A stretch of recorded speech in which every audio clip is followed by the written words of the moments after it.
kesempatan ini saya akan menjelaskan materi tentang sistem peredaran darah pada manusia.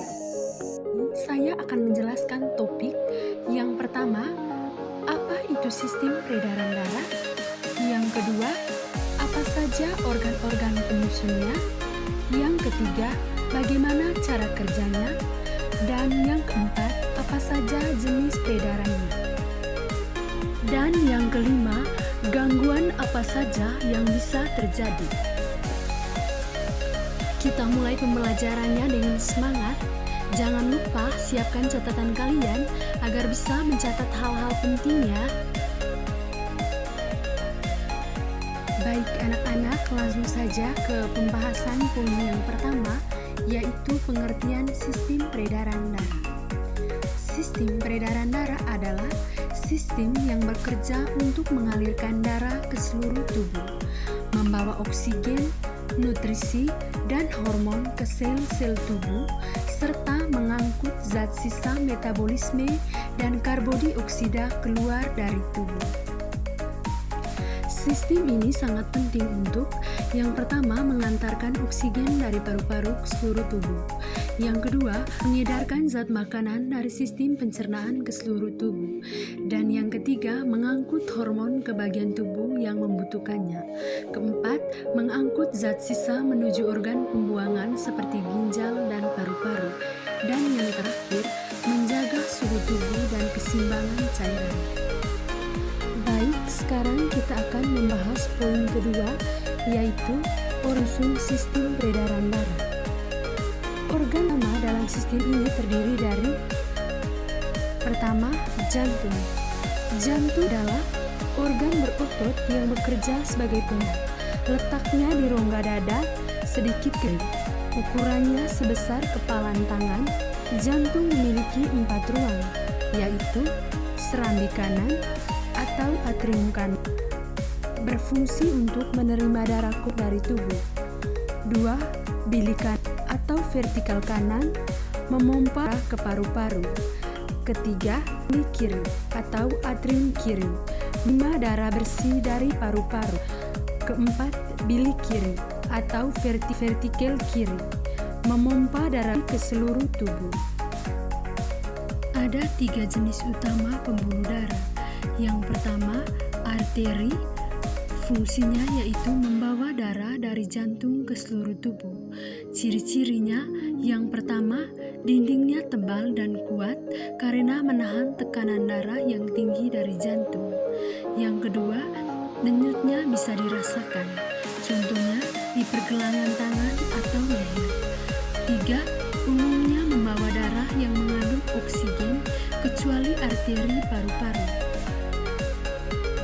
Yang kedua, kapiler. Fungsinya yaitu tempat pertukaran zat antara darah dan sel-sel tubuh, misalnya oksigen, karbon dioksida, dan nutrisi. Ciri-cirinya, yang pertama, sangat kecil dan tipis atau hanya satu lapisan sel. 2. Menghubungkan arteri dan vena. 3. Zat-zat penting seperti oksigen dan makanan berpindah dari darah ke sel melalui dinding kapiler. Ketiga, vena. Fungsinya yaitu membawa darah kembali ke jantung. Ciri-cirinya, pertama, dindingnya lebih tipis dari arteri karena tekanan darah lebih rendah. 2. Memiliki katup satu arah untuk mencegah darah mengalir balik. Ketiga, umumnya membawa darah yang mengandung karbodioksida kecuali vena paru-paru. Yang ketiga, darah. Apa itu darah? Darah adalah cairan merah yang mengalir di dalam tubuh manusia dan hewan. Darah sangat penting karena berfungsi seperti sistem transportasi tubuh, yaitu mengangkut berbagai zat yang dibutuhkan dan membuang zat yang tidak dibutuhkan. Fungsi darah. Adapun beberapa fungsi darah, di antaranya yang pertama, mengangkut oksigen dan karbodioksida.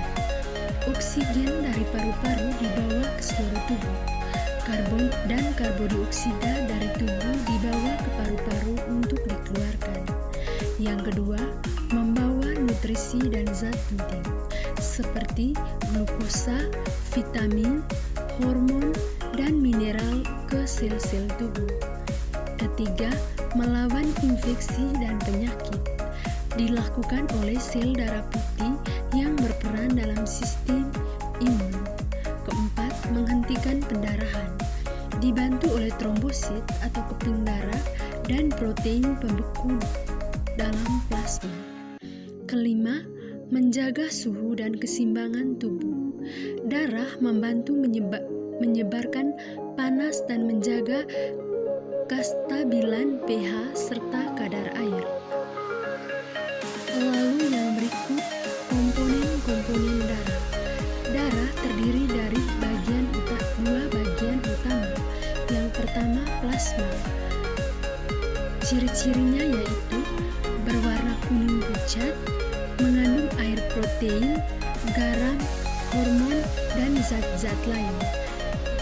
Fungsinya yaitu mengangkut zat-zat ke seluruh tubuh. Kedua, sel-sel darah. Terdiri dari 3 jenis. Yang pertama, sel darah merah. Bentuknya bulat, pipi cengkung di tengah.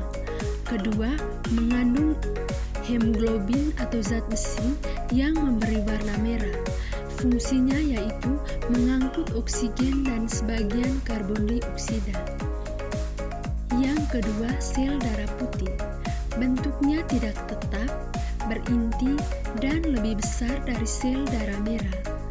Fungsi melawan bakteri, virus, dan kuman penyebab penyakit. Terdiri dari berbagai jenis seperti neutrofil, limfosit, monosit. Yang ketiga, trombosit. Bentuknya kecil, tidak berinti. Fungsinya yaitu membantu proses pembekuan darah saat terjadi luka. Peredaran darah. Yang pertama, peredaran darah besar. Dimulai dari bilik kiri jantung, darah bersih dipompa ke seluruh tubuh melalui aorta. Setelah menyampaikan oksigen dan nutrisi ke sel, darah menjadi kotor dan kembali ke serambi kanan jantung melalui vena besar atau vena cava. Kedua, peredaran darah kecil. Dimulai dari bilik kanan, darah kotor dipompa ke paru-paru untuk mengambil oksigen dan membuang karbodioksida. Darah yang sudah bersih kemudian kembali ke serambi kiri jantung.